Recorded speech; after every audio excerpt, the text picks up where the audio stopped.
Bienvenidos a todos a un nuevo encuentro del curso del básquet latino, organizado por VH Sports. En este caso, el disertante va a ser Germán Diorio, argentino, psicólogo deportivo, director del Departamento de Psicología del Club de Sarfield, con experiencia en clubes como Quilmes, San Martín de Corrientes y Obras Sanitarias, entre otros deportes. Nos va a hablar sobre psicología deportiva, el rol de psicólogo, cuándo derivar funciones dentro de un equipo y demás. Germán, bienvenido al curso, un lujo tenerte con nosotros y ya te damos el ok para que empieces con tu disertación. Bueno, buenas noches, un placer estar compartiendo este espacio con tanta gente apasionada por formarse y recibir información respecto, bueno, obviamente al básquet, que es el deporte que nos congrega, y a todos los temas que lo rodean, que van bastante más allá de solamente el pick and roll, la defensa de zona o de hombre y un montón de cosas más, ¿no? La gestión de equipos tiene algunos costados que se han ido ampliando a lo largo del tiempo y que hoy es imposible dejar a un lado, y el tema de la psicología y el liderazgo y el manejo de grupos y la gestión de conflictos, entre tantas otras cosas, es un tema no menor, al contrario, muy relevante. Y dentro de estos dos módulos que voy a tener el placer de compartir con ustedes a lo largo de este curso, uno apunta al rol del psicólogo y el otro apunta a algo que seguramente algunos de ustedes se habrán estado preguntando en algún momento, otros tal vez pasarán por alto, pero seguramente todos lo han sufrido o lo están sufriendo, y tiene que ver con cómo nos comunicamos con las nuevas generaciones. Cómo es esta historia de trabajar con los chicos de las nuevas generaciones. El título dice Pautas para optimizar la comunicación y apunta a cosas que tienen que ver con la experiencia. Yo tengo casi 55, voy a cumplir este año. Me ha tocado pasar por un montón de situaciones, trabajo hace más de 30 con equipos deportivos y con deportistas en general, y me ha tocado vivir un montón de situaciones como a toda la gente de nuestra generación. La última apunta a cómo nos comunicamos o cuáles son los cortocircuitos que se dan habitualmente entre los entrenadores, que son por lo general en los equipos superiores gente de cercana a mi edad, 40 y pico largos, 50, algunos más, ¿no? Los más viejos que no se enojen, pero digo, entre 40 y pico y 60 años habitualmente son los entrenadores que dirigen los equipos superiores, y que a veces se empiezan a chocar con algunas cuestiones que tienen que ver con el estilo de comunicación, el estilo de abordaje que encuentran a la hora de chocar con los chicos de las nuevas generaciones. Trabajando, obviamente, con entrenadores grandes en planteles superiores, más de una vez me encontraba con este tipo de situaciones, ¿no? Con cómo abordar, o por qué lo que estoy tratando de decir que a mí, cuando me formaron, me sirvió, a este chico no le llega. Y el punto es que la vida ha cambiado, y mucho, ¿no? Yo recuerdo cuando empecé a trabajar, usábamos el teléfono, y hoy se usa el teléfono, pero se usa el teléfono inteligente, que es una computadora de a bordo que sirve para un montón de cosas que nos hacen fácil la vida, pero también nos la complican en algunas cuestiones que tienen que ver con lo cotidiano, en lo que tiene que ver con la vida del deporte. El punto es que muchas veces trabajamos desde donde estamos parados y pretendemos que el que está debajo, en la escala jerárquica, el jugador en este caso, entienda y asimile. Y muchas veces lo que no terminamos de hacer es darnos cuenta que esa persona que tiene que asimilar habla en un idioma ligeramente diferente que distorsiona todo el concepto. Por eso, cuando me toca trabajar con equipos deportivos, lo primero que le planteo a los entrenadores es si adaptan el mensaje a la generación con la que están trabajando, o si tienen conciencia de cuál es la mayor barrera generacional entre la categoría o el grupo que les toca dirigir y ellos mismos, y de qué forma buscan motivar o comunicarse con sus jugadores, entre tantas otras cosas, ¿no? Para tratar de evitar este tipo de situaciones. El punto más importante en esta historia es que, por lo general, más allá de que en los diarios o en las publicaciones o en cosas que tienen que ver con psicología, sociología y que se han cotidianizado bastante, solemos leer este tipo de cosas, pero no tomamos conciencia real de que cada generación está marcada por diferentes situaciones que han ido formando a la persona que pertenece a esa generación. Y que tratar de saber quién es quién dentro de esta estructura o dentro de las estructuras es muy importante para saber cómo nos vamos a comunicar con ellos o por qué reciben bien o mal aquello que nosotros queremos decirles. Vamos a hacer un análisis, una pasada rápida, ¿no? Por algunas cuestiones que tienen que ver con cómo describir a la gente, ¿no?, de cada una de estas generaciones. Arrancamos por los baby boomers, ¿no?, los más viejos en este caso, ¿no? Aquí arriba en la pantalla están marcadas las fechas aproximadas de cuáles son las épocas de entrada y salida de ese grupo generacional. Lo que hay que tener en cuenta es cuáles son los eventos que marcaron la época en la que los baby boomers empezaron a educarse, a formarse, ¿no? El factor ambiental es determinante en cuanto a lo que tiene que ver con la educación y la formación de una persona. Y los eventos que marcaron la época para los baby boomers, ¿no?, son la proscripción del peronismo en Argentina, por ejemplo, el post-Segunda Guerra Mundial, las dictaduras militares en toda Latinoamérica, la aparición del hipismo, la irrupción de los Beatles y la liberación de la mujer, para marcar algunos de los hechos históricos en los cuales se criaron los mayores.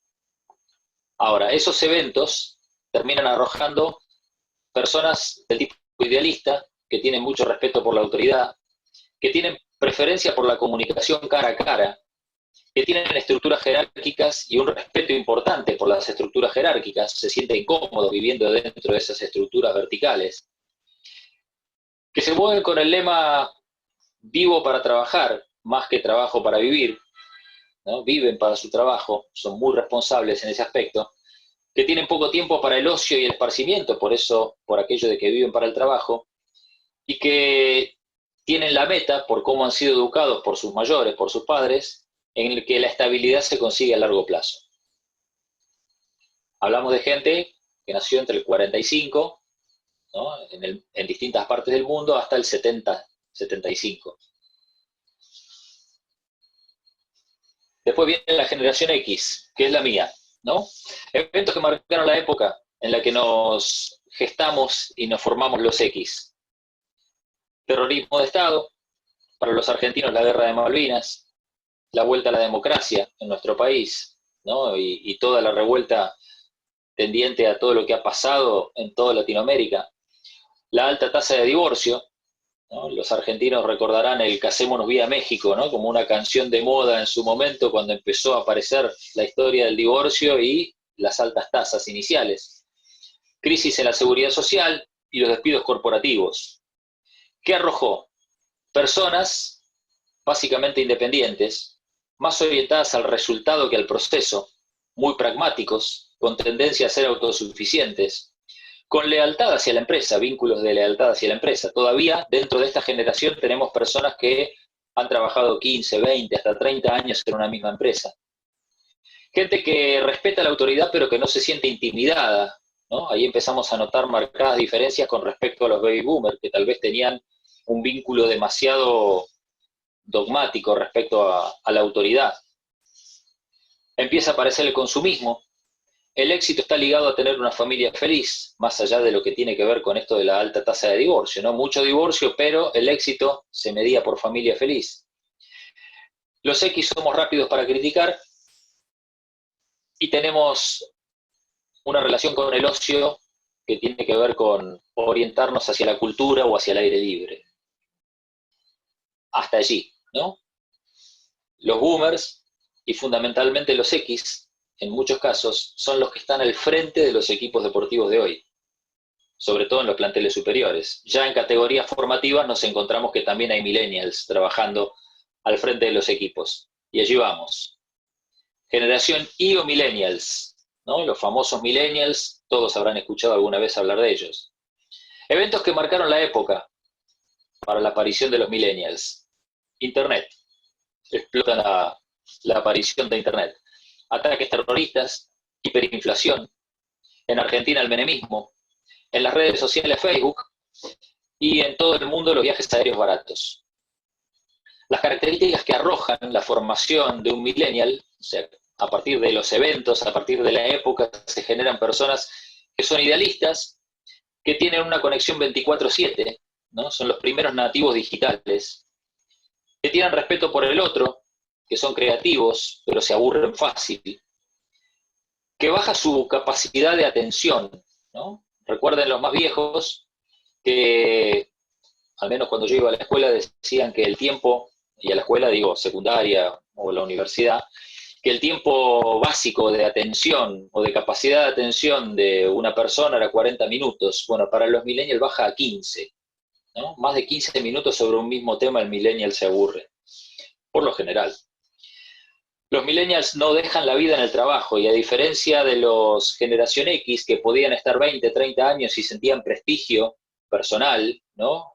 Una cuestión de reputación alta, el tema de, llevo 20 años en la empresa, los millennials empiezan a vivir en una situación diferente, ¿no? No dejan la vida en el trabajo y empiezan a cambiar, a mudarse rápido de trabajo.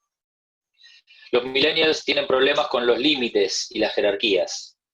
Empiezan a tener una relación con la jerarquía complicada. Prefieren la retroalimentación inmediata y tienen una alta rotación en el trabajo. 2 años, 3 años, sobre todo en Estados Unidos, que es de donde a nosotros en Latinoamérica generalmente nos bajan, a veces un poco tarde las cosas, pero nos terminan bajando. 2 años, 3 años es lo máximo que una persona sostiene en una empresa, enseguida sale a buscar una prestación diferente. Les voy marcando esta situación para que empecemos a ver cuáles son los jugadores, cuál es el estilo de persona que estamos dirigiendo. A partir de ahí vienen los generación Z o Centennials, del 2000 en adelante. Eventos que marcaron la época. En Argentina, imposible no acordarnos de la crisis del 2001, ¿no? Los avances tecnológicos y las redes, cómo fue mutando todo, ¿no? La computadora que comprabas, la XT, a los 3 días era vieja. Y en este caso ya no la XT, eso era para los X, para los generación X, ¿no? El resto era, cambié el teléfono, ya viejo, ¿no? Lo sacabas, era como el 0 kilómetros, lo sacabas de la concesionaria y era más barato. Bueno, acá el celular lo sacabas y a la semana ya había un modelo más nuevo. Hay cambios sobre el consumo, un cambio de concepto sobre el consumo, abundancia en la información, promueve el autoaprendizaje, ¿no? Y la famosa aparición de los youtubers y de los tutoriales y de un montón de cosas más. Empieza a gestionarse el tema de la flexibilidad laboral y aparece el tema de la diversidad. Eso que le ha tocado vivir a los centennials arrojan personas que son verdaderos nativos digitales. Si los millennials eran nativos digitales, estos son 100%. ¿No? A veces para tratar de hacerle entender a un entrenador con qué chico estaba lidiando cuando decía, no, celulares no, que es una típica de todos los entrenadores mayores, para tratar de fomentar la comunicación en los grupos deportivos, yo le decía, vos pensás que este chico salió de la mamá y antes que el chupete le pusieron un iPad. Entonces es muy difícil lidiar contra eso. Son multitasking los chicos centennials, ¿no? Todo a la vez. 10 pantallas al mismo tiempo, 10 pestañas al mismo tiempo. Tienen preferencia por lo visual e interactivo. Son muy competitivos, a diferencia de los millennials. Empieza a haber algunas diferencias entre una generación y otra. El éxito se mide en likes o en compartidos. Las redes sociales tienen un valor preponderante en la vida de estos chicos.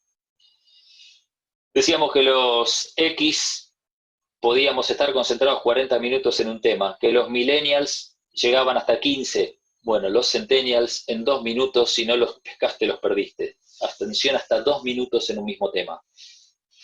Y este es un tema muy importante para tratar de ver cómo captar a estos chicos, ¿no? A la hora de una instrucción, un ejercicio, una charla técnica, un concepto, incluso hasta para hablar de valores. Para estos chicos los objetivos son a corto plazo, ¿no? La ansiedad por sobre todas las cosas. Enseguida estamos pensando en lo que viene y el chico llega, no sé, me ha tocado a mí un montón de veces ver chicos que subían a primera, por hablar de mi trabajo en los últimos años con el fútbol, y chicos que cuando llegaban al plantel profesional lo que querían era ganarse un lugar en la rotación, jugar en las prácticas de fútbol, ¿no? Cuando en poco tiempo se ganaban un lugar, querían estar en el banco de suplentes. A la semana ya querían ser titulares, y una vez que habían sido titulares en 2 partidos, estaban pensando que en 6 meses se iban a ir a Europa. Todo rápido, muy rápido, objetivos a muy corto plazo. El celular es una extensión del cuerpo, de allí que resulte imposible, ¿no?, extirparlo, sobre todo en las concentraciones y cosas por el estilo. Y son chicos que prefieren y necesitan una retroalimentación inmediata. ¿Cuál es el punto con toda esta historia? Que es imposible a la hora de comunicarnos no tener en cuenta quién es el objeto de esa comunicación. Volvemos a la inicial. ¿Desde qué lugar hablamos y a quién nos dirigimos? Y es algo que muchas veces aquellos que tenemos o que tienen la responsabilidad de llevar adelante conceptos, de bajar situaciones, de bajar instrucciones, patrones y líneas de comportamiento, omiten o no piensan del todo, ¿no? En todos estos años he escuchado un montón de veces la frase: estos pibes no entienden nada. Cuando el técnico, una persona mayor, un X, un boomer, se refiere a millennials o centennials que integran su plantel. Y el punto es que tal vez los chicos no entienden nada, pero no es culpa de ellos. Por lo general, o al menos en conceptos que tienen que ver con comunicación, con liderazgo y con estructuras de mando y de bajada de conceptos, siempre la responsabilidad es del de arriba. El punto es que anteriormente veníamos seteados de otra forma, ¿no?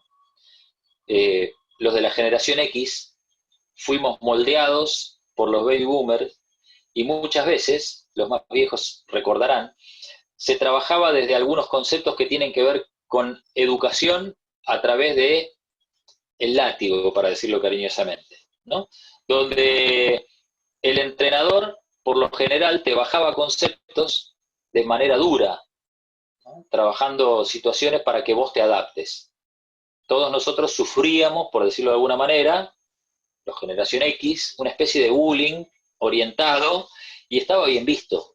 O sea, que el entrenador te levantara la voz, que el entrenador te retara, que el entrenador te estuviera encima, era un síntoma que para los de nuestra generación era bien visto, ¿no? ¿Cuántas veces escuchamos si el entrenador te grita, si el entrenador te reta, si el entrenador te está encima, es porque te presta atención?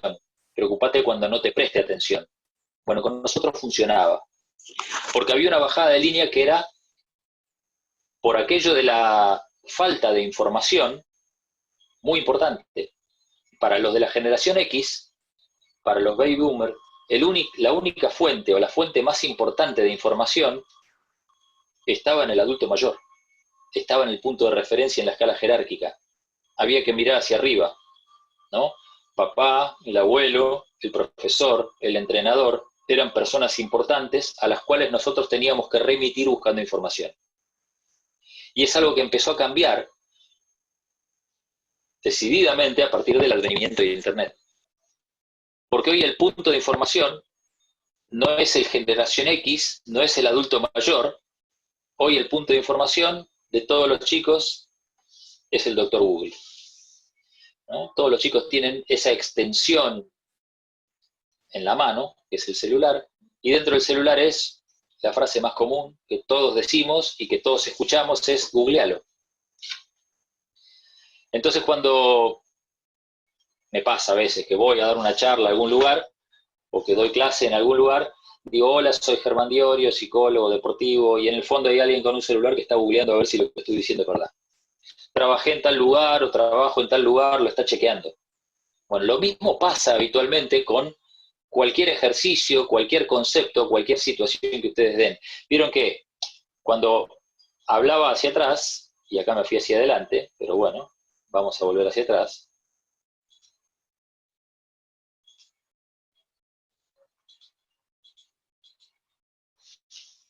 Veíamos esto.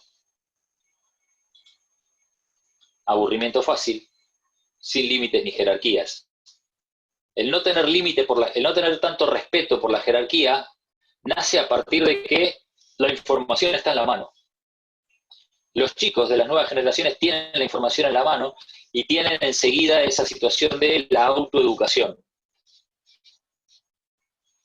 Hoy nadie le pregunta a papá cómo cambiar una bombita o cómo hacer una extensión de una, no sé, de una conexión eléctrica. Lo googleas. Y si no lo googleas, buscas un tutorial en YouTube. Ese es el formato con el que los chicos se educan. Lo mismo hacen en el aspecto deportivo. Hoy, con la pandemia full en todo el mundo, la gente a veces, ante la falta de una respuesta sanitaria veloz de parte de las autoridades, lo que hace es preguntarle al doctor Google. Entonces, ¿cuáles son los síntomas? Para cualquier cosa. Lo mismo sucede en cualquier otro tipo de situación o de actividad, ¿no? Cuando el jugador se lesiona, cuando al jugador se le quiere dar un suplemento, cuando se habla de dietas o de un montón de cosas más. Enseguida viene la autogestión, que está acá, ¿no? El autoaprendizaje, la autogestión, la retroalimentación inmediata. Si este lo usó, copio y enseguida lo uso. Y se han perdido un montón de conceptos en medio de toda esta historieta que tienen que ver con que si lo usa tal o cual jugador, porque lo leo o porque algún medio de comunicación o por alguna red lo leo, quiere decir que lo puedo usar yo también. Y ahí estamos perdiendo el tema de la individualidad. Obviamente estamos hablando de generaciones, obviamente estamos hablando de grupos etarios en los cuales la gente se mueve y trabaja de acuerdo a cómo ha sido formado, pero también estamos hablando de individuos, ¿no? No estamos todos formados de la misma forma y cada persona responde diferente a algún tipo de situaciones. Por eso es tan importante esto, ¿no? Darnos cuenta de que esta persona, el baby boomer, le está hablando a un generación X o a un generación Z. ¿Desde dónde? Le habla desde su aprendizaje. Si le habla desde su aprendizaje, no teniendo en cuenta que el otro es una persona formada de manera distinta y que percibe las situaciones de manera diferente, lo más probable es que ese mensaje no llegue a destino. Y si llega a destino, llega distorsionado. Porque por lo general, el punto mayor de ruptura entre los boomers y los X respecto a los millennials y a los centennials tiene que ver con ese famoso problema con la autoridad o con la jerarquía que suelen tener las nuevas generaciones. Al aparecer el caudal informativo en la mano, en el teléfono, a través de las redes sociales o a través de Internet, el adulto mayor deja de ser un punto de referencia importante a la hora de la consulta, porque la consulta la tengo en la mano. Entonces, en lugar de ser ese punto de referencia inmediata al cual le debo respeto, pasa a ser alguien molesto que quiere imponerme sus normas. Y obviamente, ni el adulto mayor ni el joven ven la situación con una intencionalidad marcada, sino que tiene que ver con cómo ha sido formado. Y ahí es donde aparecen los problemas comunicacionales. Algunos de los conceptos básicos de comunicación tienen que ver con que no siempre expresamos correctamente lo que pensamos. Independientemente de esta historia de los millennials, de los centennials y de los de las generaciones. Uno de los mayores problemas que encuentro a veces cuando trabajo con equipos deportivos o con entrenadores es que los entrenadores, como tienen una formación muchas veces ligada a la docencia, creen que se comunican mejor de lo que se comunican. Por una cuestión básica, ¿no? El entrenador está parado hablando y los jugadores le están haciendo así. Bueno, créanme que del otro lado muchas veces el jugador está diciendo sí, pero está pensando en cualquier otra cosa. Eso es histórico, es desde siempre. Ahora, mucho más. ¿Por qué? Porque aparece el descrédito, y el descrédito aparece a partir de que yo puedo chequear la información de lo que me está diciendo. Y como dentro de esa comunicación han cambiado algunos patrones, fíjense que hace un rato yo decía que los de los baby boomers o los de la generación X, o sea, los más grandes, preferimos la comunicación cara a cara. Los más chicos prefieren la comunicación por chat. y uno de los puntos sobre los que se trabaja mucho desde el lado del psicólogo a veces con los chicos de las nuevas generaciones es tratar de enseñarles a comunicarse.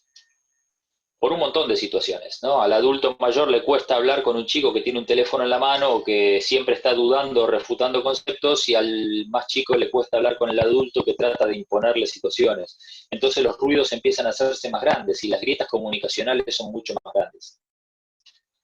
Los conceptos básicos dicen que no siempre nos expresamos correctamente, y los chicos de ahora perciben y reciben la información de una manera mucho más defectuosa, porque abunda el emoticón, porque abunda el expresarse mal, porque es preferible escribir mal desde un chat que expresarse correctamente, y ni hablar cuando la información tiene que ser transmitida cara a cara. Sobre todo cuando tengo que ir a hablar con aquel que tiene el peso jerárquico que tiene habitualmente el entrenador. Por eso dentro de los patrones comunicacionales es muy importante tener en cuenta qué digo, cómo lo digo, cuándo lo digo y sobre todo a quién le estoy diciendo las cosas. Cuando yo trabajaba estos conceptos unos cuantos años atrás, hablaba de qué, cómo y cuándo. Un día se me metió la quién dentro de toda esta estructura comunicacional. Porque no es lo mismo hablarle a un centennial que a un millennial, entre otras cosas. Más allá de que sean chicos nativos digitales y cosas por el estilo. Uno tiene una capacidad de tolerancia mayor y una relación con la jerarquía más difícil, el otro tiene una relación con la jerarquía un poco más allanada, más tranquila, pero tiene menos capacidad de prestar atención. Entonces, si perdemos dentro de esta situación el ojo de a quién nos estamos dirigiendo, lo más importante es que el mensaje nos llegue. Hay algunas cuestiones que tienen que ver con cómo nos expresamos, a quién le estamos bajando el mensaje y cómo le entramos. Porque si no es como si estuviéramos hablando en idiomas diferentes. Uno habla castellano y el otro habla castellano con un dialecto, ¿no? Y dentro de esa situación la traducción se hace distorsionada. Y sabemos que si ustedes piden un tiempo muerto para aplicar alguna corrección defensiva o ofensiva en algún momento clave del partido, si ustedes dicen rojo y el jugador interpretó rosa, lo más probable es que sea gol del contrario y que la instrucción no llegue. Por eso es tan importante optimizar los canales de comunicación y tratar de empezar a trabajar el liderazgo a partir de reconocer quién es el otro. A priori, cuando tiramos los conceptos resulta difícil, pero después repasando el formato, repasando quién es el otro y tratando de leerlo como alguien a quien tenemos que convencer, en definitiva, las cosas se van allanando un poco más. El punto es que antes, y permítanme ser reiterativo con esto de los tiempos y las épocas, antes era mucho más fácil transmitir información. Porque el adulto, porque el entrenador, porque el profesor, porque papá, porque el abuelo, tenían otro peso a la hora de transmitir, que hoy no lo tienen. Tienen tal vez el peso afectivo, tienen el peso jerárquico, pero no siempre tienen la misma entidad que antes, porque todo se confunde y porque todo llega a otros lugares, de otra forma, ¿no? En la previa hablábamos con Daniel y con algunos de los muchachos y, bueno, hablábamos de que en Argentina, por ejemplo, los más viejos recordarán esta situación, se hablaba de que venían los videos VHS para poder ver algún partido de NBA. Hoy todos ven cualquier cosa. NBA, Euroliga, la Liga de Turquía y la Liga de no sé dónde. Hoy cualquier ejercicio está a disposición de cualquiera, por eso el punto es cómo transmitimos y a quién le estamos transmitiendo. Hay que transmitir de una manera distinta porque nos encontramos con personas que están seteadas, formadas de manera diferente. Los chicos de hoy son más visuales, para ponerlo en palabras y en ejemplos concretos. Los chicos de hoy son más visuales, muy visuales. Por ende, a la hora de transmitir la información, es muy importante complementar las explicaciones con video, presentaciones PowerPoint, pizarra, cuaderno, cualquier cosa que pueda generar que las cosas entren por los ojos. Habitualmente, ¿no?, cuando los más viejos estaban al frente, estábamos formando parte de los equipos como jugadores, la información entraba por vía oral. Uno escuchaba, comprendía y aplicaba. Los chicos de hoy, al estar formados de otra manera, al estar recibiendo la información permanentemente de otra forma, a través de la tablet, a través de la computadora, a través del televisor, necesitan el estímulo visual. O sea, el básquet tiene esa costumbre de trabajar sobre el video, pero no siempre todas las explicaciones se trabajan en video. Y a veces hay que tratar de generar otros mecanismos que permitan que las cosas queden. Porque al ser visual y más disperso, rápidamente los conceptos se borran y se van. Los chicos de hoy son impacientes, les cuesta mantener la atención, ¿no? Hablábamos hace un rato de que 15 minutos es el tope máximo, por decirlo de alguna manera, y en términos precisos. Recordemos, en psicología no es una ciencia exacta, y como no es exacta, los tiempos generalmente no son tan precisos y tan de manual, pero un millennial tiene hasta 15 minutos aproximadamente, un centennial tiene 2. ¿Cuál es el secreto? Como son impacientes, quieren la información ya, por ende hay que cambiar el estilo de relato. Hay que tratar de generar un estilo de relato que permita adaptarse a esas circunstancias para que las explicaciones involucren al grupo, ¿no? Para que pueda haber alguna conexión directa. Los chicos de hoy son dispersos, les cuesta enfocar, porque todo los distrae. Piensen cuando nos encontramos a veces con nenes chiquitos, casi bebés, ¿no? Que manejan el iPad, que manejan el teléfono de papá, ¿no? Que juegan con los iconos y con un montón de cosas más. Hay tanta estimulación, tanta cuestión visual. Cuando empiezan a crecer hay tanta información que hace que uno se disperse. Yo, viejo, grande, cuento que cuando hablaba con mi novia, cuando tenía 20 años o 18 años, llamaba por teléfono y la comunicación era uno contra uno, ¿no? Una línea de teléfono y 2 personas hablando. Eso se perdió. Hoy cualquiera que tiene un teléfono está manteniendo 3 conversaciones al mismo tiempo, sobre todo los más chicos. Y a veces conversaciones por redes diferentes y con personas distintas. El nivel de dispersión es muy grande. La pantalla de un adulto mayor tiene una ventana, en términos, ¿no?, cibernéticos, por decirlo de alguna manera, o términos de computación. La pantalla de los chicos de las nuevas generaciones tiene muchas ventanas, por aquello del concepto multitasking. Están permanentemente abiertos a un montón de cosas. Entonces, como están abiertos a tantas cosas, cuesta que se concentren, cuesta que enfoquen.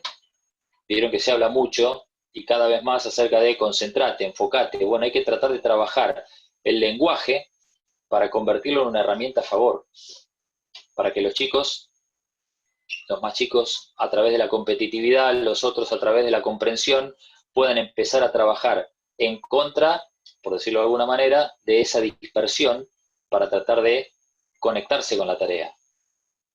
Los chicos de hoy son muy dispersos porque les cuesta mucho seguir la palabra. Por ende, algo que yo le digo siempre a los entrenadores y los más grandes, y no solo los más grandes, ¿no?, de todos, que generalmente les cuesta. Las charlas largas no suman, restan. Los chicos de hoy necesitan comunicación corta, concisa y en lo posible interactiva, dándoles participación y llamándoles la atención con ejemplos. Obviamente el jugador no se los cuenta. ¿Por qué? Y porque al entrenador hay cosas que no se le pueden contar. Al psicólogo, en confianza, le llega ese tipo de información. Hace un tiempo trabajaba con un entrenador que le gustaba mucho el video. Y repetía sesiones largas de video de 20 minutos diarias todos los días. Y hay jugadores que no están preparados para eso, que no les gusta o que lo reciben de otra manera. Entonces, en confianza, en ronda de mate, le pregunto a uno de ellos, ¿qué tal el video? Cara, ¿no? Los chicos se manejan mucho con eso. Medio pesado. Repite mucho. ¿Y vos qué haces? A los 3 minutos, cuando ya sé lo que va a decir, apago y pienso en otra cosa. ¿Está bien? No, obviamente que no está bien. El punto es que los chicos de esta generación operan así. Cuando algo no los atrapa, apagan. Dejan los ojos mirando hacia el video y cambian, van hacia otro lado. Por eso es tan importante trabajar no sobre la oratoria, sino sobre cómo uno trabaja el mensaje. Muchas veces, coachando a entrenadores, me dicen, no, voy a hacer un curso de oratoria. ¿Está bien? Sí, está bien, pero no vas a dar una clase magistral. El punto es aprender a establecer vínculos de contacto, ¿no? A partir de ver cómo son aquellos que reciben el mensaje y de qué manera. Porque a veces alguno va a buscar su punto de concentración con los ojos cerrados, otro va a buscar su punto de concentración mirando al frente y otro lo va a buscar mirando al piso. Ahora, si yo pretendo, como pretendía, no sé, mi abuelo, que lo mirara a los ojos cuando me estaba hablando, tal vez no va a ser del todo efectivo. No porque esté mal, sino porque los chicos de hoy procesan de una manera diferente, por ese vínculo con la autoridad, por esa situación que a veces se hace medio engorrosa, ¿no? Era, mirame a los ojos cuando te estoy hablando, decía el adulto mayor, y uno miraba a los ojos y prestaba atención. Hoy, cuando encontrás un chico de las nuevas generaciones que te mira a los ojos, es un signo distintivo, ¿no? Alguien que realmente preste atención. Fíjense que muchas veces los chicos de las nuevas generaciones, los que tienen hijos o sobrinos, o para salir del ámbito estrictamente deportivo, seguramente se van a dar cuenta. Están mirando la pantalla o mirando para otro lado. Les cuesta mucho establecer vínculo visual, pese a que necesitan lo visual. O sea, el punto es la comunicación cara a cara con el adulto, por aquello de las diferencias jerárquicas, por aquello de que queda feo decirlo así, pero se ha perdido el respeto. ¿Por qué? Porque la información viene por otro lado. Entonces, al tener información, los chicos tienen poder. Al tener poder, ¿cuál es la relación que establecen con la familia? Generalmente es afectiva, pero bueno, tiene que ver con otro tipo de situaciones. Entonces, con el entrenador y con el profesor, o sea, se van estableciendo situaciones algo más complejas. Por ende, como son dispersos y les cuesta enfocar, las charlas largas no suman, ¿no? Y sabemos que muchas veces el entrenador se enoja porque el entrenamiento sale mal o porque la práctica sale mala, y como la práctica salió mala, lo que termina haciendo es una sesión de 20 minutos de sermón, que en muchos casos, por no decir en todos los casos, para estos chicos, no es otra cosa que una sesión de catarsis para el entrenador, porque el jugador lo que recibe es 2 minutos de algún tono alto y no mucho más. Ahora, si se trata de hacer catarsis, enhorabuena. Pero si se trata de bajarle mensaje a los chicos, la cosa no funciona por ese lado. Los chicos de hoy son sensibles. Vieron que hablábamos de que apareció la diversidad en el lenguaje, no solamente en el lenguaje, sino apareció la diversidad para, sobre todo los centennials, pero era algo que ya se venía gestando en la generación anterior, en los millennials. Entonces esa sensibilidad hace que haya un idealismo natural y un rechazo por las jerarquías. Por ende, vieron que hablábamos hace un rato de que los X o los baby boomers nos educamos en una especie de bullying, ¿no? El entrenador que te hostiga, que te exige, que a veces hasta te maltrata. Bueno, para los chicos, para nosotros era natural y era correcto. Los chicos de hoy, por ese idealismo y ese rechazo natural por la jerarquía, se vuelven más débiles ante cualquier tipo de hostigamiento. La mayoría no sabíamos lo que era el bullying, ¿no? Son palabras nuevas que van apareciendo y que lo que hacen es reflejar un concepto de algo que pasaba y que antes era bien visto y que era mal visto. De algo que antes el adulto mayor te decía que, bueno, tenés que hacerte fuerte para que te generara el concepto de resiliencia, para poder luchar contra la adversidad o contra el maltrato, para poder meterte dentro de un grupo, y hoy no está bien visto, ¿no? Los chicos, cuanto más chicos, menos tolerancia tienen al hostigamiento, a la cargada, al maltrato.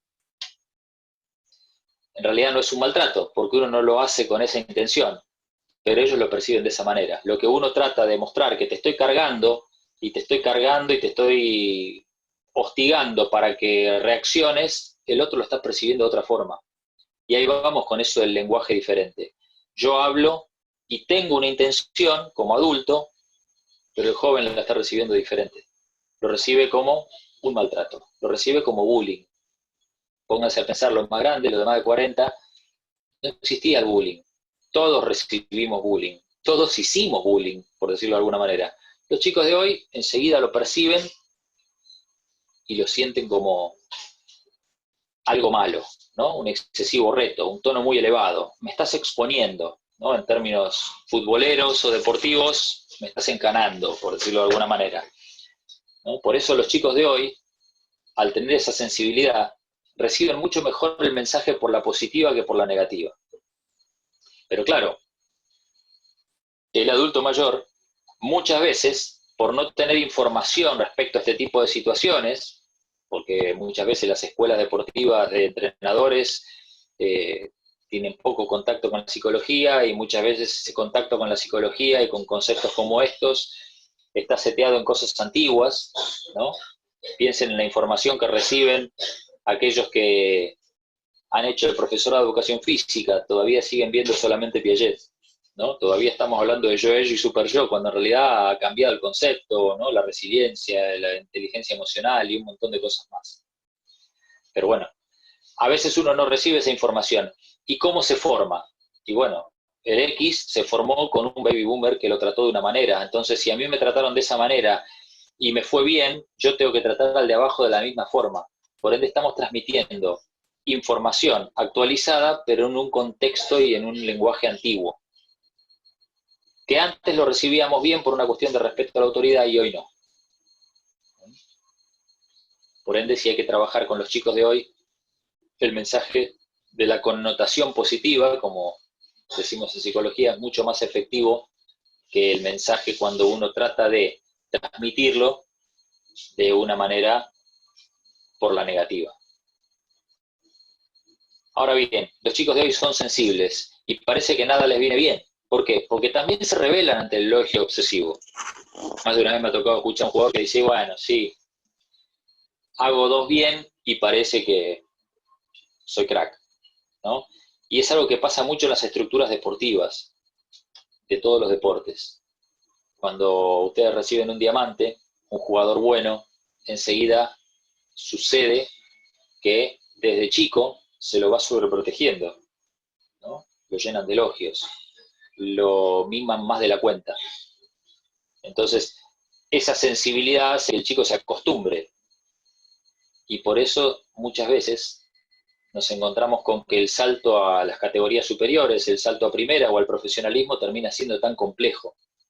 Estructuras deportivas en las cuales a chicos sensibles los acostumbramos a sobreprotegerlos, a tratarlos demasiado bien, a mimarlos más de la cuenta, pero cuando llegan al salto a primera división, esos chicos se encuentran con un mundo totalmente diferente, ¿no? Todo el mundo recuerda o tiene presente el tema de que, bueno, los rookies en la NBA tienen que andar llevando los bultos o las valijas o tienen que traer las donas. Bueno, fantástico. En todos los deportes pasa más o menos lo mismo, el tema del derecho de piso. El tema es que a estos chicos, a veces, esto les genera un cortocircuito. ¿Está mal? No, hay que adaptarse a los tiempos. Hay que tratar de ir optimizando algunas barreras para que esto funcione, ¿no?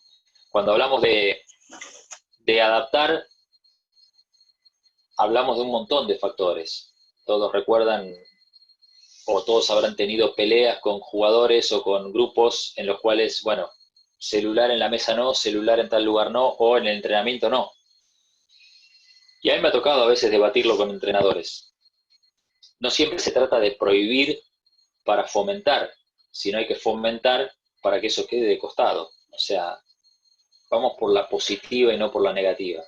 Hagamos que el desafío sea que el chico o que el joven o que el jugador esté tan entretenido con la conversación, con el nivel de la conversación que estamos teniendo, que no tenga ganas de tocar el celular. Y no al revés, ¿no? No prohibir para que no esté con el celular, porque pasa, le pones el video delante, presta atención o hace que preste atención, su cabeza está volando por otro lado. Por eso a veces se vuelve tan complejo trabajar con esto, ¿no? Porque estamos tratando de bajar información como la recibimos nosotros y nos tenemos que adecuar a gente que vive en otro mundo, que vive de otra manera, que tiene otros valores y otra manera de procesar. Por eso una de las quejas más grandes que hay cuando el entrenador mayor se queja del chico, por decirlo de alguna manera, es que tiene desgano y poco compromiso. No se involucra en la tarea. Y eso suele sacar no solo al adulto, al entrenador, sino también a veces a los compañeros más grandes. Pero el punto es que ese desgano y ese poco compromiso muchas veces tiene que ver con que los entornos han crecido en el mundo deportivo, ¿no? La ventana hacia un contrato, hacia un club más grande, hacia Europa o hacia otras ligas, está como una zanahoria que enseguida padres, representantes o prensa le ponen al jugador que está a punto de pegar el salto o que acaba de pegar el salto hacia una situación mejor. Entonces, si tenemos en cuenta que estos chicos a veces tienen una tendencia a saltar de trabajo, también van a saltar. Hay poca identificación con la camiseta. No siempre hay una identificación directa con la camiseta y con el placer de jugar muchos años en el mismo club. Los valores han cambiado. Antes era representar al club, antes era ser un ícono de mi club y hoy es hacer dinero o generar un salto que me permita tener una categoría mayor. ¿Y eso qué tiene que ver con el desgano y el poco compromiso? Y con que a veces el tema de la motivación hay que trabajarlo de otra forma. Antes la motivación venía implícita. Hoy la motivación está directamente ligada a los objetivos. Y cuando la motivación está directamente ligada a los objetivos, lo que tenemos que tratar de hacer es poner objetivos que permitan que el chico se vaya involucrando o que el jugador se vaya involucrando. Más de una vez me ha tocado escuchar a entrenadores que dicen, pero Germán, son profesionales, ganan mucho dinero. Y sí, son profesionales y tal vez ganan mucho dinero. La pregunta que yo devuelvo es, ¿vos querés ganar? Bueno, cuando uno quiere ganar lo que tiene que hacer es adaptar el mensaje. Porque si no, sucede algo que no sucedía con las generaciones anteriores, que es que el mensaje no llega a destino. El mensaje se bloquea, tiene un piquete en algún lado que hace que la información no llegue como tiene que llegar, llegue con distorsión. Y esa distorsión provoca que suceda que, bueno, no me puedo expresar, no puedo comunicarme, no puedo hacer efectivo. El cierre siempre de este concepto apunta a que los chicos de hoy no son ni mejores ni peores, ¿no? Y lo digo yo con más de 50. Vieron que por redes sociales figura todo el tiempo, bueno, todo tiempo pasado fue mejor. Bueno, ni mejores ni peores, son distintos, son diferentes. Tienen una manera de ver la vida totalmente distinta, producto de cómo han sido educados y en el marco en el que han sido educados. Como fueron educados de una manera diferente, como han recibido valores, información, poder, por decirlo de alguna manera, a través de otros mecanismos, se han educado distintos. Entonces, hay desgano y poco compromiso. Entonces, son sensibles. Entonces, son visuales, son impacientes y dispersos. No está mal, son así. Así los ha educado el mundo, ¿no? A partir de una multiplicidad de estímulos.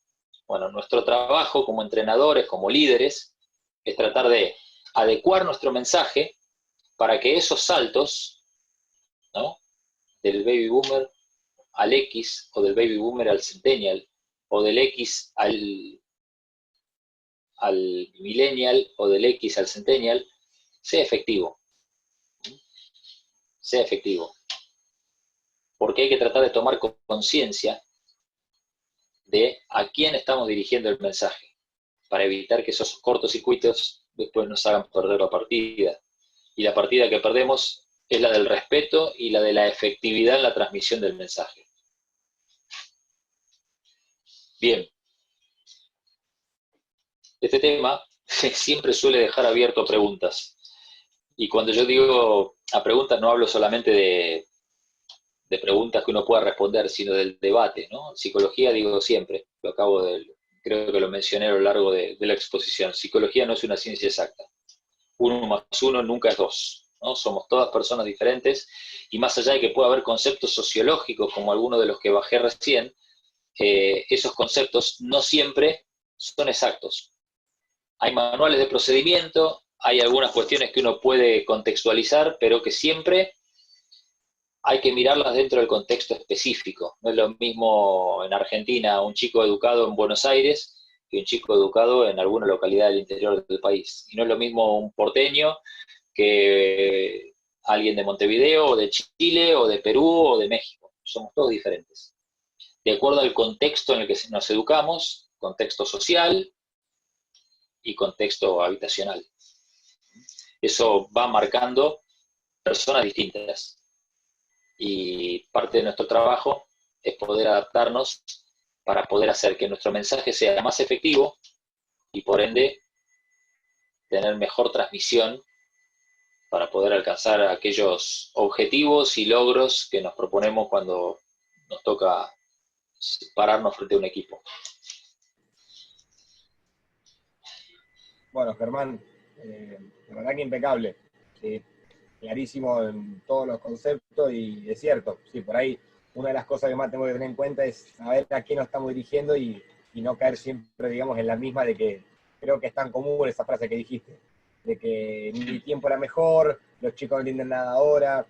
De hecho, bueno, ya digamos, abriendo el espacio de preguntas, te quería preguntar algo que por ahí siempre me da vuelta ahí la cabeza, es que cuando vos hablás sobre el tema de que los chicos son todos distintos, las generaciones van cambiando y que uno, digamos, tiene que ir sabiendo los canales de comunicación, a veces por ahí veo el ejemplo que lo vi hace poco en una nota, de que, por ejemplo, con los autos año a año, viste que le van agregando cosas por la comodidad de la gente, que esté todo ya, y por ejemplo, cuando uno va a la parte educativa, las aulas siguen siendo las mismas. O sea, en general, se sigue manteniendo el escritorio, el maestro delante. Creo que lo único, creo que como el gran cambio, creo que haber sacado el puntero y que todos sean derechos. Pero después el sistema sigue siendo el mismo. Entonces mi sentido es, si la parte educativa, digamos, es el pilar fundamental, ¿por qué se sigue enseñando como hace 50 años prácticamente? Bueno, nada, era saber, digamos, desde tu punto de vista, cómo se puede, cuál sería el pensamiento para esa rama. Es que el problema es que, como a partir de la generación X, lo que priva, ¿no? Uno de los conceptos más importantes que se establecen dentro de la generación X, que es la mía, ¿no? Repito, es el consumismo. Las políticas empiezan a generarse para producir dinero, y la educación no da dinero.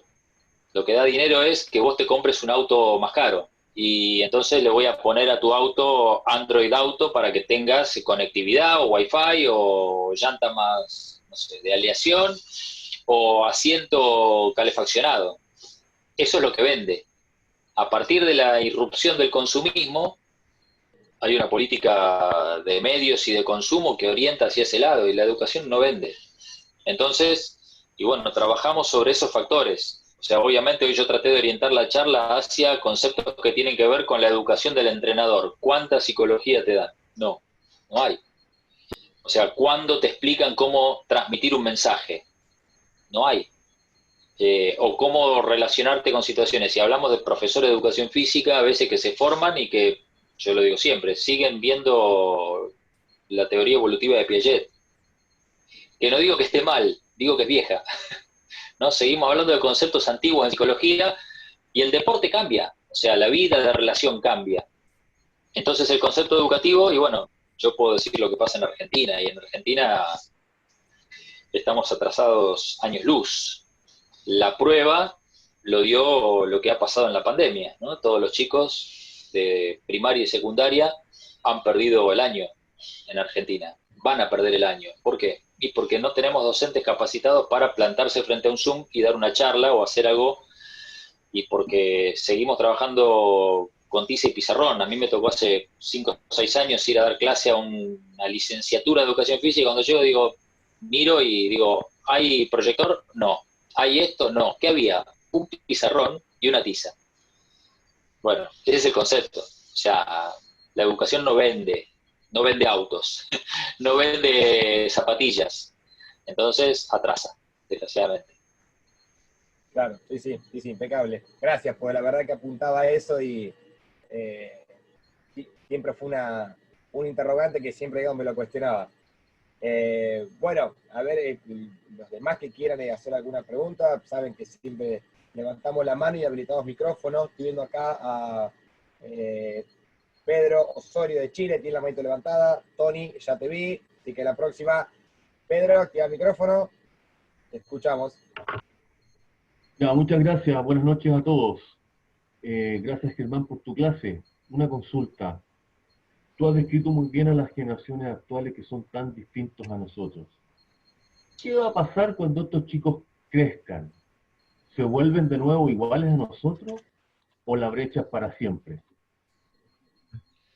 Es hacer futurología, pero bueno, yo creo que hay algunos conceptos. El otro día estábamos trabajando en el club sobre el tema de la violencia de género y factores que tienen que ver con eso.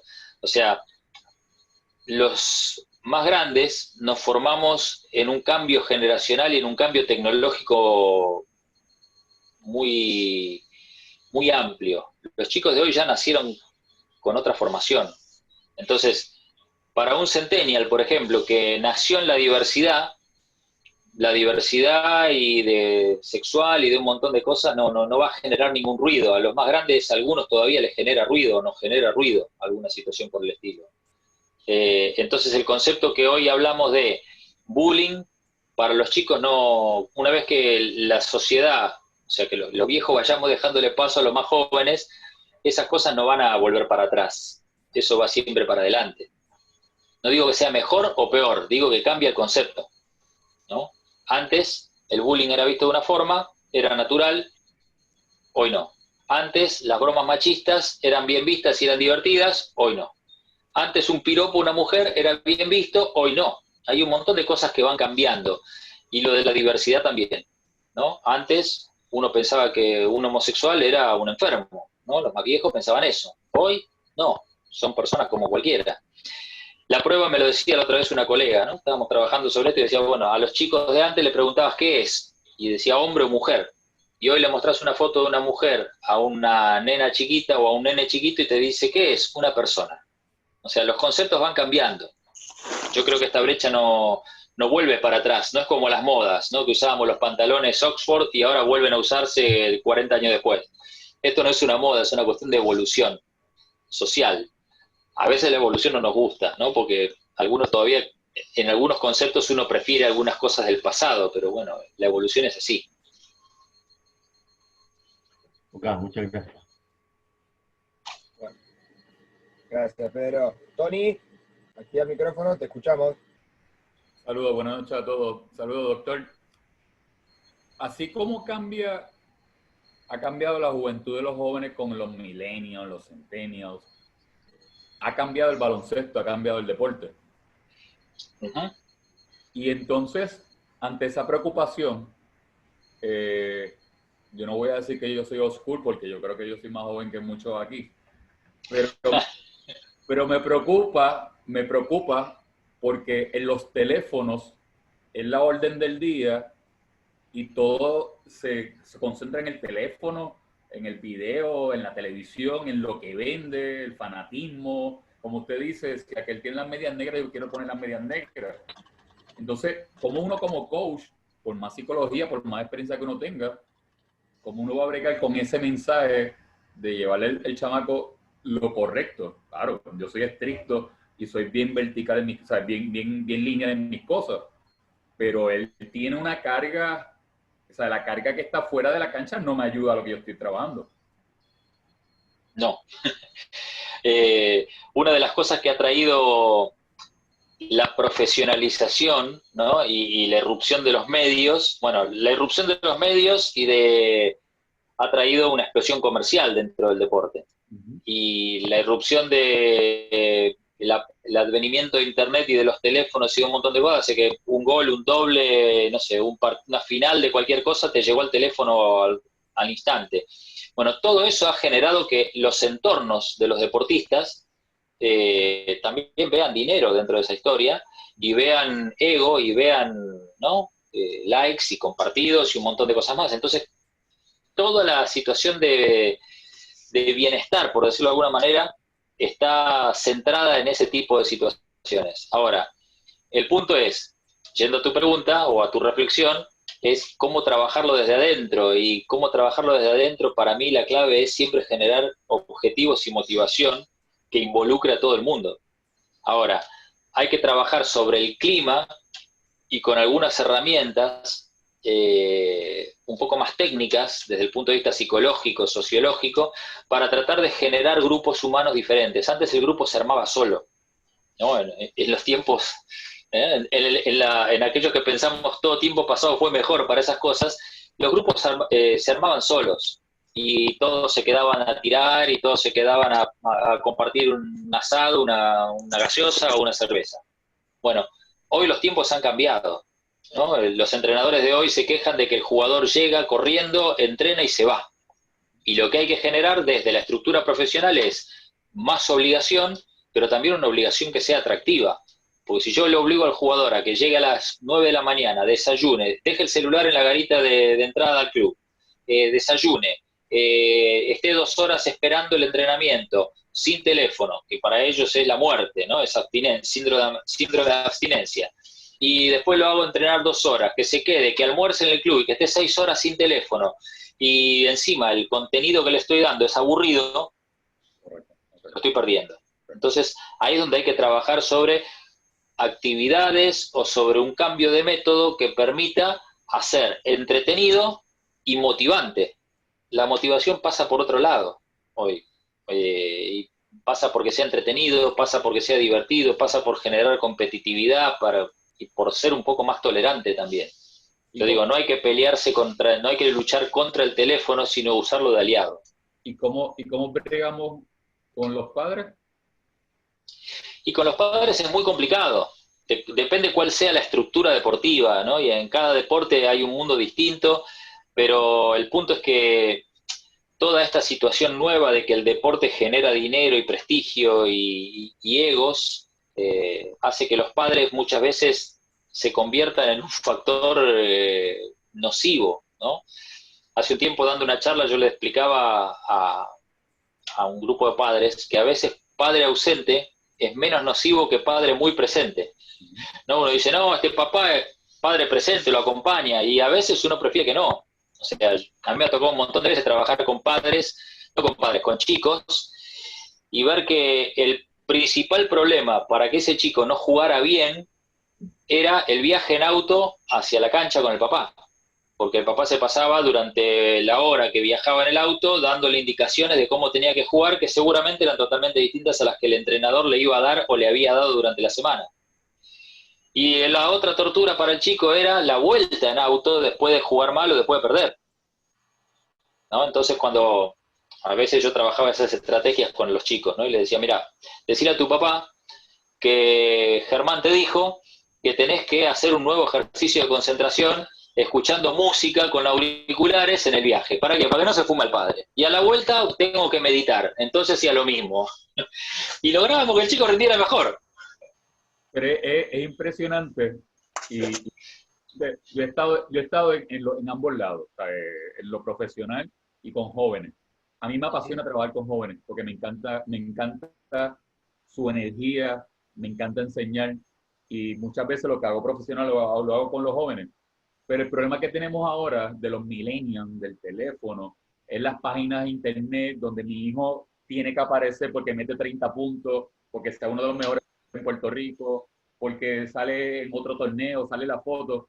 Y entonces eso contrarresta el control que tú tengas con el grupo, con los chamacos, con el futuro que tú quieras darle a ese chamaco, porque se deja llevar meramente por lo que estamos viviendo hoy en día, que es la tecnología, es toda la fantasía, que realmente, pues, ¿sabes? A veces se nos va. yo pues soy fuerte con ellos y al papá se lo digo el primer día, mire, estos son los criterios, estas son las cosas, pero definitivamente la fuerza de lo que está pasando con los millennials es algo impresionante. Sí, sin duda, sin duda. No es fácil para los más grandes trabajar con los más chicos, pero tampoco es difícil ni imposible. Lo que hay que hacer es ayornarse, aprender y tratar de reconocer al otro como una persona distinta para poder entrarle. Gracias. El punto es, como he mencionado a lo largo de la charla, cuando uno se para desde la suya y cree que desde la suya el otro tiene que entender. Y el punto es que nosotros recibíamos así, casi por la fuerza, con forceps, pero nos entraba la información de esa manera, por el castigo, ¿no? A veces. Bueno, eso que para nosotros era natural, para los chicos de hoy es maltrato. Gracias. Sí, Germán, bueno, acá tenemos ya varias preguntas. Acá Daniela Lende te pregunta si podés compartir algunas estrategias que sirven para motivar a los millennials, ejemplos que tal vez en tu experiencia te hayan servido. Para motivar, sí. Antes la motivación era inherente, ¿no? Uno quería llegar hacia algún lugar. Dentro de las estrategias para motivar puede haber millones. Yo creo que siempre la estrategia respecto a la motivación está ligada a un objetivo. A veces uno pone objetivos a largo plazo, a veces uno pone objetivos a corto plazo, y lo que hay que aprender a ver es qué es lo que está percibiendo en ese momento el grupo, o sea, generar un marco de creatividad, un marco de consenso para que el grupo se sienta involucrado. Antes los objetivos los bajaba el presidente del club, el manager o el entrenador. Y hoy a veces los objetivos hay que hacer que el otro los compre, ¿no? Yendo al tema consumista, por decirlo de alguna manera, hay que hacer que el otro compre el objetivo, porque si el otro no compró el objetivo, no cree que es posible, lo más probable es que no lo vaya a hacer. Entonces, requiere del entrenador, por decirlo de alguna manera, una intención mayor hacia escuchar al otro. Antes no se escuchaba tanto, se escuchaba más en el uno contra uno. El entrenador tenía un trato más paternal en cuanto a que bajaba indicaciones, los jugadores trataban de aplicarla y de vez en cuando el entrenador se acercaba a hablar con alguno o buscaba el contacto uno contra uno para poder bajar un mensaje más. Bueno, ahora a veces es recomendable para generar consenso entre todos y para generar que el grupo pueda tener una estructura un poco más sólida. Una de las estrategias que a mí me gusta usar mucho es abrir y que los jugadores hablen, que opinen, ¿no? El punto es que muchas veces el entrenador a veces se para y dice 2 más 2 es 4, ¿qué opinan?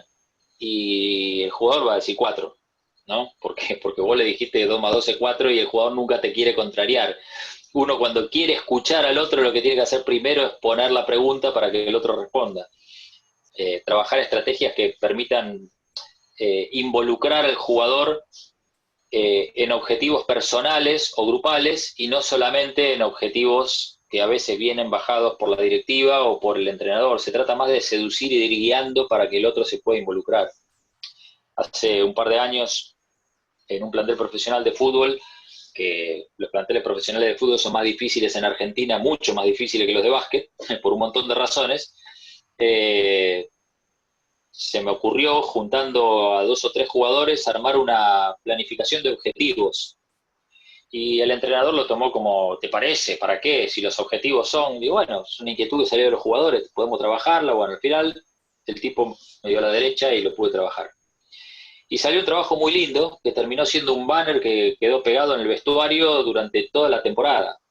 10 objetivos que se habían planteado los jugadores a partir de una encuesta, votación y debate entre ellos. Yo decía, ¿jugadores profesionales de fútbol haciendo eso? Sí, lo hicieron. El club nos hizo un banner que lo pegamos en el vestuario. Y cuando terminó la temporada, habíamos cumplido los 10 objetivos. O sea, entre todos, obviamente, ¿no? ¿Por qué? Y porque el jugador lo tenía pegado, había participado, había trabajado sobre la situación, que en realidad no eran otra cosa de los objetivos del entrenador. También, porque todos queremos lo mismo. Pero bueno, los objetivos los plasmaron los jugadores con sus palabras, les dimos forma, le dimos arte, se pegó en el vestuario y todos los días pasaban para el baño, pasaban para lavarse los dientes, pasaban para ducharse y veían los objetivos que ellos habían hecho. Los objetivos se hicieron carne y los alcanzamos todos. Por eso involucrar al jugador es la mejor estrategia, ¿no? Por aquello del respeto a la autoridad que mencionaba cuando hablaba de las diferencias entre los millennials y las generaciones anteriores. Hoy lo que dice el entrenador no es palabra santa, entonces hay que tener arte para hacer que el jugador crea que lo hizo él cuando uno le está bajando y lo está induciendo a pensar o a llevarlo hacia ese camino, ¿no? Involucrarlos es determinante, al menos para mí. Bien, Germán. Bueno, pasamos nomás a las últimas 2 preguntitas. Tenemos acá a Molina Gustavo, que levantó la mano. Gustavo, ¿querés activar el micrófono? Hola, buenas noches. ¿Se escucha? Hola, Gustavo. Sí, sí. Hola, Germán. Vos sabés que el otro día me hizo ruido una frase, no sé si la escuché acá en este curso, en una de las charlas que he estado haciendo, y era algo así como que hoy los chicos aprietan un botón y reinician el juego. Y no van y dejan de ir al club, porque en el club o se comen una cagada a pedo, o como hablábamos recién del tema del bullying, de un compañero, o ciertas cosas que pasan en un club, que por ahí nosotros lo tomamos como que es algo normal, pero para un chico que tiene por ahí bajo la autoestima o lo que sea, le hace mal y no vuelve más. ¿Cómo trabajamos desde ese punto de vista? ¿Cómo se hace? Y en parte, mira, creo que la presentación después se las van a mandar. Adaptando algunos de los tips y de las recomendaciones, teniéndolos presente a la hora de bajar conceptos. Si los chicos son sensibles, el bullying no opera, no sirve. Si los chicos son dispersos, lo largo no sirve tampoco. ¿Por qué? Porque son dispersos y el mensaje no llega. O sea, hay que tratar de optimizar la manera en la que bajás los conceptos para que los chicos puedan estar dentro de una estructura que sea cómoda para ellos. Si vamos a trabajar desde el bullying o el apremio, por decirlo de alguna manera, y el chico lo recibe de una manera diferente y no le entra, el mensaje no le va a llegar, ¿no? Y si vas a bajar conceptos en un lenguaje que al chico no le llegue, el chico no te va a comprender. Hay una diferencia sustancial entre los millennials y los centennials que tiene que ver con el nivel de competitividad. O sea, en alguna de las preguntas anteriores me decían si algunas cosas vuelven. Bueno, los millennials parece que habían perdido las ganas de competir y costaba más engancharlos para competir, pero los centennials, los más chiquitos de hoy, los que están en divisiones inferiores, se enganchan mucho más con el tema de la competencia. El tema es que también tienen un nivel de tolerancia a la frustración mucho más bajo, o sea, menos resiliencia natural que lo que tenemos los más grandes. ¿Por qué? Y porque todo es más fácil, ¿no? Desde un montón de situaciones, ¿no? Antes era mucho más difícil hasta establecer una relación, y hoy los chicos tienen 100 amigos, o creen que los tienen, ¿no? Y tienen toda la información al alcance, y no tienen que matarse por un montón de cosas. Cuando hay que hacer un trabajo práctico es copiar y pegar, a veces. Si sos vivo, zafaste, ¿no? Aprende menos. Pero todas esas cosas en algún momento se van a ir acomodando, pero mientras tanto, el gran problema es cómo los más grandes nos comunicamos con los más chicos, y a partir de ello, cómo podemos establecer ese tipo de situaciones. Bueno, hay que poner más el ojo en quién es. Si lo que priva es la competitividad y lo probás generando estructuras de competitividad dentro de los entrenamientos, va a hacer que los drills o el trabajo o las ganas de estar de los chicos sean mayores, ¿no? Y manejando el lenguaje, la connotación positiva y algunas de las herramientas que volqué ahí en esos tips, que espero, bueno, después se las pasen y les sirvan de apoyo. Bien, bien, Germán. Bueno, y la última, ¿sí? Mauricio Triviño, que también levantó la mano, si está el micrófono. A ver, Mauricio. Ahí estamos. Ahí está. Hola, Germán. Felicitaciones, ¿ah? Tremenda Hola, charla. Mauricio, gracias. Mi pregunta tiene que ver un poco con lo que has hablado en ciertos momentos, ¿ah? con el lenguaje o idioma para mí. ¿Qué tan importante es que los técnicos jóvenes o de nuestra edad, en el fondo, la gente de nuestra edad, hable el idioma o el lenguaje de los millennials y los centennials? Porque creo que me parece que es como una forma de llegar mucho más, más cercana para ellos. Claro. Sí, es importante tratar de entenderlo, obviamente, porque si no te van a estar hablando con alguna especie de dialecto que no vas a entender, o quedas desfasado en cuanto a el nivel de transmisión de conceptos. El punto es que, obviamente, vos no sos un millennial ni un centennial, entonces ellos saben que vos estás en otro escalón generacional. El punto es poder adaptar el lenguaje sin perder identidad, ¿no? A mí me gusta a veces cuando yo trabajo mucho con chicos, ¿no? Chicos de centennials y millennials, y el tema es mostrarle, bueno, yo hablo desde acá, pero puedo hablar en tu idioma. La diferencia que a veces me pasa y me resulta divertida es mostrarle que yo puedo hablar en el idioma de ellos y entenderlo, pero ellos no pueden entender el mío a veces, ¿no? Entonces ahí es como que a veces podés establecer una relación de poder que vuelve a ponerte un escaloncito por arriba como para que te respeten un poco más. El problema es cuando el X o el baby boomer, el mayor, se pone desde arriba y pretende que el otro hable su idioma. A mí me gusta jugar con lo otro, ¿no? Yo les muestro que yo hablo el idioma de ellos y lo entiendo, y que puedo adaptarme y tener un celular y comunicarme por ahí, pero ellos no saben lo que es la comunicación cara a cara. Entonces, ahí vamos trabajando cosas diferentes que permiten ponerte un poquito por encima para que genere un poco más de crédito, de respeto para poder transmitir mensajes. El punto es que a veces uno trata de imponer su idioma, y cuando vos tratás de imponer tu idioma, el otro se cierra y no te entiende. Perfecto. Muy bien, Germán, muchas gracias. Muy buena la presentación. Realmente, cuando decidimos armar el curso pensamos en que hoy el entrenador moderno debe capacitarse en varias cosas y no pretendemos que aprenda o sea un psicólogo, pero sí que se acerque a psicólogos, profesores de preparación física y todo eso, para no tener que cumplir él toda la función o no hacerla como los inicios o gran parte de mi carrera, que nos preparábamos en básquet. Hoy en día, si un entrenador no tiene llegada al jugador o al chico, por más que sepa de básquet, va a estar en serios problemas. Así que creo que es muy, muy bueno poder recibir este tipo de charlas, porque va a ayudar a muchos entrenadores jóvenes a darse cuenta que tienen que ir uniendo gente a su staff en diferentes especialidades, porque lo va a ayudar mucho a poder sacar más provecho de sus jugadores y de su equipo.